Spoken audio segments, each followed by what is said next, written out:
देना है, तो मैं आपके लिए लेकर आया हूं एक मोस्ट इंपॉर्टेंट वीडियो।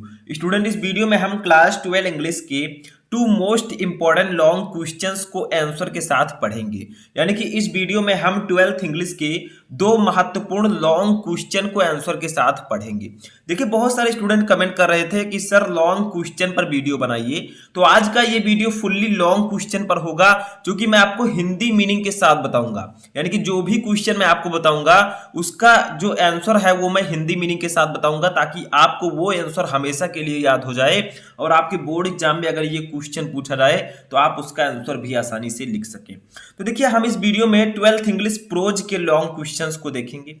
जैसे फर्स्ट क्वेश्चन हमारा, describe the life of rag pickers in Seemapuri. यानी कि सीमापुरी में कचरा बीनने वालों के जीवन का वर्णन कीजिए। ठीक है, ये हमारे प्रोज के दूसरे चैप्टर से है, लॉस्ट स्प्रिंग से। ठीक है, यानी कि जो सीमापुरी के लोग हैं, सीमापुरी में जो कचरा बीनने वाले लोग हैं, उनके जीवन का वर्णन करना है कि वो किस प्रकार से रहते हैं, क्या करते हैं, क्या नहीं करते हैं। ठीक है, तो फर्स्ट क्वेश्चन का आंसर मैं आपके साथ में लिखूंगा स्टेप बाय स्टेप, और दूसरे क्वेश्चन का आंसर मैं लिख चुका हूं। ठीक है, उसका मैं आपको हिंदी मीनिंग बताऊंगा। तो देखिए, फर्स्ट क्वेश्चन है, इसका आंसर कैसे लिखेंगे। यानी कि जो सीमापुरी में कचरा बीनने वाले लोग हैं, उनके जीवन का आपको वर्णन करना। तो देखिए, स्टेप बाय स्टेप लिखिएगा। देखिए, Seemapuri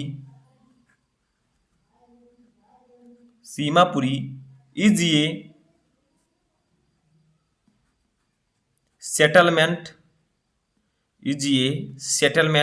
of more than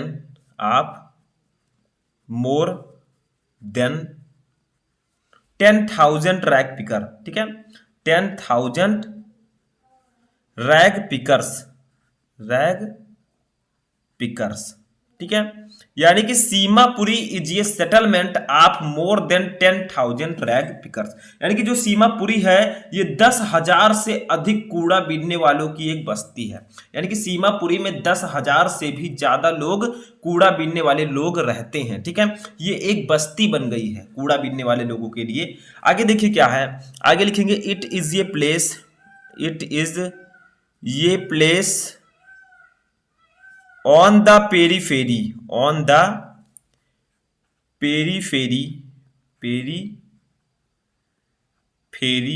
of Delhi. ठीक है, ऑफ दिल्ली, यानी कि it is a place on the periphery of Delhi. यानी कि यह जो स्थान है सीमापुरी, ये दिल्ली के किनारे स्थित है। ठीक है, जो सीमापुरी है जहां कचरा बीनने वाले लोग रहते हैं, ये दिल्ली के किनारे स्थित है। ठीक है, आगे देखिए, देखिए मैं स्टेप बाय स्टेप आपको बता रहा हूं, इससे अच्छा कोई नहीं बताएगा आपको। तो those who live here are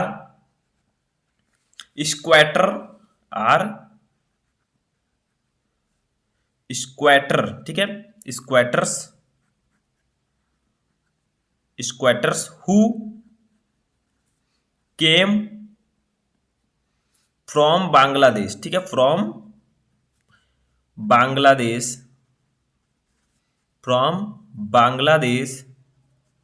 in 1971। ठीक है, यानी कि दोज हु लिव हियर, यानी कि वे लोग जो यहां पर रहते हैं, आर स्क्वैटर्स।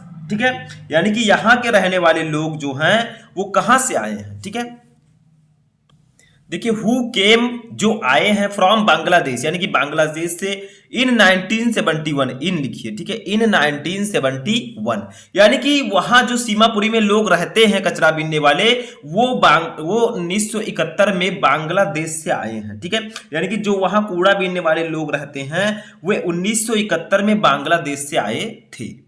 ठीक है, वहां से वो लोग आए थे, बांग्लादेश जो कि एक कंट्री है। ठीक है, एक देश है।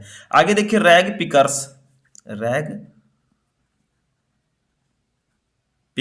Live in structures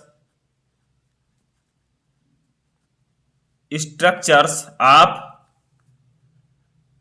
mud. ठीक है, यानी कि rag pickers live in structures of mud, यानी कि जो कूड़ा बीनने वाले लोग हैं वो मिट्टी के बने घर में रहते हैं, यानी कि मिट्टी के बने ढांचे में रहते हैं। ठीक है, उन्होंने एक बस्ती टाइप की बना रखी है मिट्टियों की, तो वो जो कचरा बीनने वाले लोग हैं वो मिट्टी के बने ढांचे में रहते हैं। ठीक है, आगे देखिए, दे हैव रूफ्स रूप्स, रूप्स का मतलब क्या होता है? छत, ठीक है। Of tin, of tin and tarpaulin, ठीक है, एंड टारपॉलिन, यानी कि दे हैव, दे हैव रूप्स, ठीक है, दे हैव रूप्स, यानी कि जो उनके छत हैं, ठीक है, जो उनके छत हैं ऑफ टिन, वो टिन से बने हुए हैं, ठीक है, जो उनके छत हैं वो टिन एंड टारपैलिन, टारपैलिन का मतलब होता है तिरपाल, ठीक है, जो तिरपाल होते हैं वो, ठीक है। तो they have roofs of tin and tarpaulin, यानी कि उनके पास टिन और तिरपाल की छतें हैं, ठीक है, उनका जो छत है वो टिन और तिरपाल से ढका हुआ है, ठीक है, उससे वो बना हुआ है। समझ में आ रहा है? धीरे धीरे आप लोग समझिए, सब कुछ समझ में आएगा। देखिए, there is, there is no sewage, no sewage drainage, there is no sewer drainage और रनिंग वाटर, और रनिंग वाटर, ठीक है। तो देखिए, देयर इज नो सीवेज, यानी कि वहां पर कोई सीवेज, ड्रेन इज, ठीक है, ड्रेन एज का मतलब जो जल निकासी होता है, जहां से जल निकलता हो, ठीक है, जहां से उनका वेस्ट जो जल है वो निकलता हो, वो भी नहीं है, ठीक है। और रनिंग वाटर, और बहता पानी नहीं है, यानी कि जहां वो लोग रहते हैं वहां ना कोई सीवेज है, ना जल निकासी के लिए कोई सुविधा है, और ना ही बहता पानी है, ठीक है। तो कोई सीवेज, जल निकासी या बहता पानी वहां पर नहीं है, ठीक है। आगे देखिए क्या है, दे live here, they live here without N, without an identity, ठीक है, विदाउट एन आइडेंटिटी, ठीक है, and without permit, and without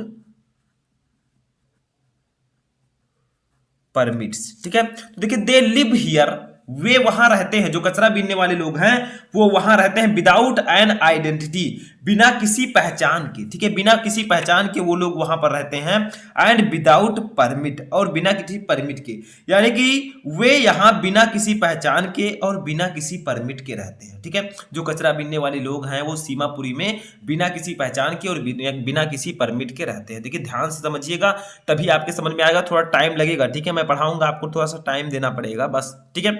तो food is more important, more important for them, for them, ठीक है, देन देयर आइडेंटिटी, ठीक है, their identity. तो क्या कहा गया, फूड इज मोर इंपॉर्टेंट, जो भोजन है वो उनके लिए ज्यादा महत्वपूर्ण है, फॉर देम, यानी कि उनके लिए, देन दियर आइडेंटिटी, उनकी पहचान से भी ज्यादा, यानी कि उनके लिए भोजन उनकी पहचान से भी ज्यादा महत्वपूर्ण है, उन्हें भोजन की जरूरत है ना कि पहचान की, ठीक है, उन्हें भोजन मिलना चाहिए क्योंकि भोजन के बिना वे नहीं रह सकते, ठीक है। आगे देखिए, children, children grow up, grow up to become, up to become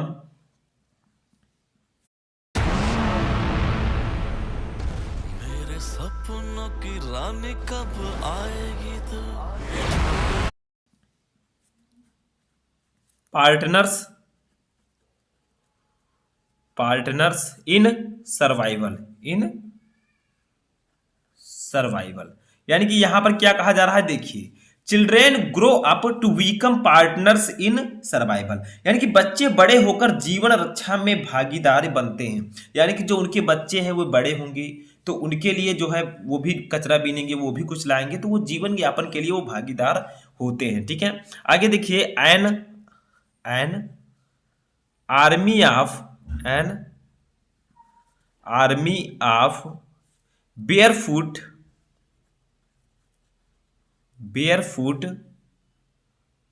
children appear, children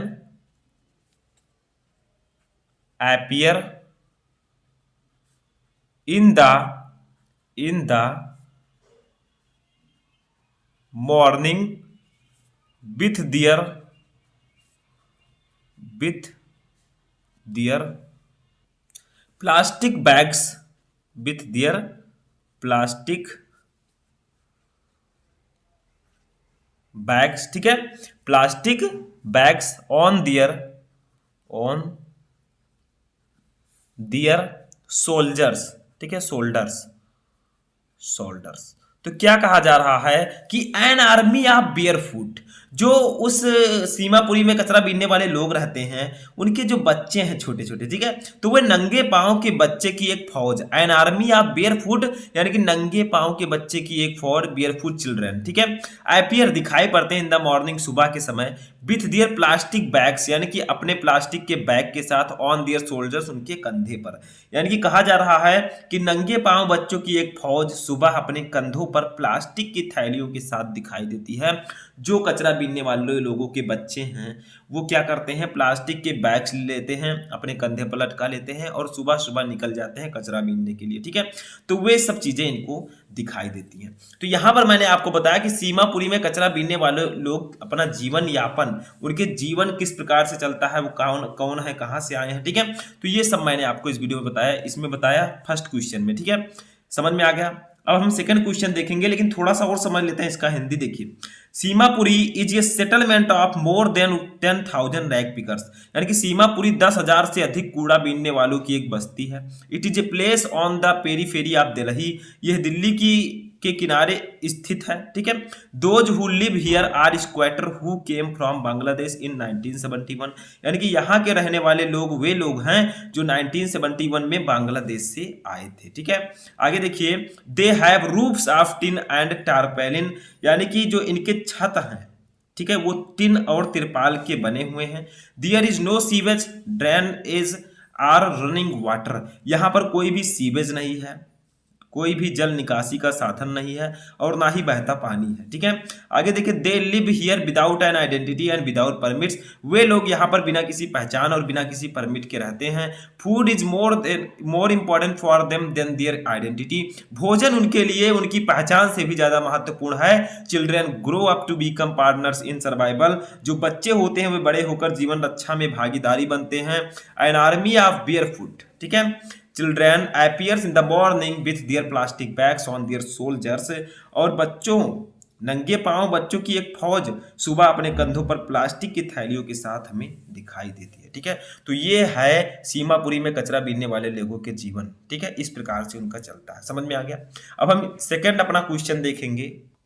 तो देखिए, सेकंड क्वेश्चन हमारा है, who is Mukesh, to which family does he belong, describe the miserable conditions of them and region, यानी कि यहाँ पर पूछा जा रहा है कि मुकेश कौन है, उसका संबंध किस परिवार से है और उसकी दयनीय स्थिति और उसके कारण के बारे में बताइए, ठीक है। जो आपका सेकंड चैप्टर है ये भी उसी चैप्टर का क्वेश्चन है, इसमें मुकेश एक है, वो कौन है, उसका संबंध किस परिवार से है और उसकी दयनीय स्थिति आपको बतानी है। देखिए, Mukesh belongs to the bangle makers of Firozabad, यानी कि मुकेश जो है वो फिरोजाबाद के चूड़ी बनाने वाले लोगों से ताल्लुक रखता है, ठीक है, वो वहीं कहा है। Where each family is engaged in bangle making, जहां का हर परिवार चूड़ी बनाने के काम में लगा हुआ है। The bangle makers of Firozabad are exposed to multiple health hazard while working, यानी कि फिरोजाबाद के चूड़ी बनाने के जो लोग हैं वो काम करते समय कई स्वास्थ्य संबंधी खतरों का सामना करते हैं, ठीक है, उन्हें सामना करना पड़ता है। जब वो चूड़ियां बनाते हैं तो उनके स्वास्थ्य से संबंधित कई खतरों का उन्हें सामना करना पड़ता है। Many of them are children who work near hot furnaces during daylight, often losing their eyesight before adulthood, यानी कि उनमें से कई ऐसे बच्चे हैं जो दिन के उजाले में भट्ठी के पास काम करते हैं और अक्सर वयस्क होने से पहले उनकी आंखों की रोशनी चली जाती है। देखिए, many of them are children, उनमें से कई ऐसे बच्चे हैं who work near hot furnaces during daylight, जो उजाले में किसी भट्टी के पास काम करते हैं, और often losing their eyesight, और अपने आंखों की रोशनी को खो देते हैं बिफोर एडल्टहुड, यानी कि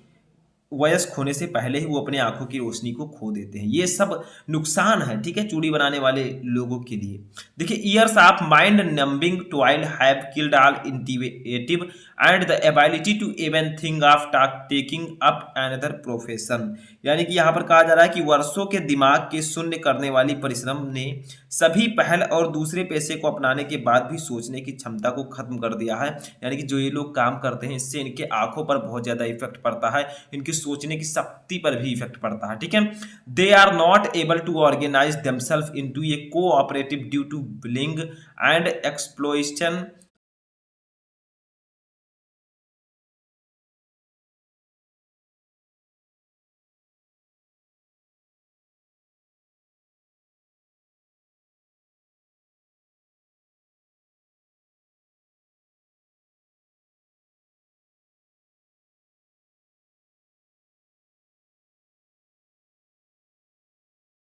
मार्केट में नया सिटी मॉल ऐप आया है। घर के राशन पर बढ़िया डिलीवरी का गारंटी मिल रहा है by the politician, authorities, money lenders and middle man. यानी कि यहाँ पर कहा जा रहा है कि जो यहाँ के लोग हैं वो राजनेताओं, अधिकारियों, साहूकारों और बिचौलियों द्वारा धमकाने और शोषण के कारण खुद को सहकारी में संगठित करने में सक्षम नहीं है। यानी कि उनकी सोच जो है बहुत छोटी है और वो खुद को पॉलिटिशियन, यानी कि ना वो राजनीति में आ सकते हैं, ना वो राजनेताओं की तरह रह सकते हैं, ऑथराइटिस ना वो अधिकारियों की तरह रह सकते हैं, मनी लेंडर्स ना ही वे साहूकारों की तरह रह सकते हैं, ठीक है, और ना ही मिडिल मैन की तरह वो रह सकते हैं, ठीक है। वो इस तरह वो अपना जीवन यापन नहीं कर सकते, ठीक है। वो क्या चूड़ी बनाने के काम में लगे हुए हैं। They live in stinking lanes choked with garbage having home with crumbling walls wobbly doors no windows, ठीक है। यानी कि जहां पर वे लोग रहते हैं, ठीक है, जहां पर वे लोग रहते हैं वो कचरे से भरी बदबूदार गलियां हैं। देखिए, they live in stinking lanes choked, वे कहाँ विथ गार्बेज, यानी कि जहां वे लोग रहते हैं वे कचरे से भरी एक बदबूदार गली है, ठीक है। Having homes with crumbling walls, और उनके जो घर हैं, ठीक है, वहां पर जर्जर दीवारें हैं। देखिए, क्रम्बलिंग वॉल्स यानी कि जर्जर दीवारें, ऑबली डोर्स यानी कि जर्जर दरवाजे भी हैं, नो विंडोज वहां पर कोई खिड़की नहीं है, ओवर क्राउडेड विद फैमिलीज, और वो अपने फैमिली के साथ बहुत ज्यादा भीड़ भाड़ में रहते हैं, ठीक है, भीड़ भाड़ वाली स्थिति में रहते हैं। समझ में आया? तो वे इस प्रकार से अपना जीवन यापन करते हैं। आगे थोड़ा सा देखते हैं। देखिए, ऑफ ह्यूमंस एंड एनिमल्स, ठीक है, एंड एनिमल्स को एक्साइटिंग इन ये प्राइमेवल स्टेट, और वो किस प्रकार से रहते हैं, जैसे भीड़ भाड़ वाले जानवरों के साथ, जानवरों के परिवार के साथ वो भीड़ भाड़ वाली स्थिति में रहते हैं। आगे देखिए, they have not even enjoyed even one full meal in their entire lifetime because of their poverty. इसका मतलब है they have not even enjoyed, उन्होंने कभी भी आनंद नहीं लिया, इवन वन फुल मील यानी कि भरपेट भोजन का, इन दियर इंटायर लाइफ टाइम अपने पूरे जीवन काल में, बिकॉज ऑफ दियर पॉवर्टी अपने गरीबी के कारण। देखिए, उन्होंने अपनी गरीबी के कारण अपने पूरे जीवन काल में एक बार भी भरपेट भोजन का आनंद नहीं लिया, ठीक है। तो ये थी स्थिति मुकेश की। मुकेश कौन है, उसका संबंध किस परिवार से है, उसकी दयनीय स्थिति और उसके कारण के बारे में मैंने आपको बताया कि किस प्रकार से वो रहता है, ठीक है। तो ये आप लोगों को आई होप कि समझ में आ चुका होगा। तो मुझे लगता है कि आपको दोनों क्वेश्चन अच्छे से समझ में आ चुके होंगे, जो मैंने दोनों लॉन्ग क्वेश्चन बताए। अब देखिए, लॉन्ग क्वेश्चन है तो हो सकता है कि थोड़ा सा आपको कम समझ में आया हो, लेकिन आप लोग कमेंट बॉक्स में बताइए कि इसमें से कितने क्वेश्चन आपको समझ में आ गए और कितना % आपको समझ में आया, ठीक है। मैंने समझाने का बहुत प्रयास किया, आई होप कि आपके समझ में आ चुका होगा। तो हम मिलेंगे नेक्स्ट वीडियो में नेक्स्ट टॉपिक के साथ, तब तक आप लोग अपनी तैयारी करते रहे।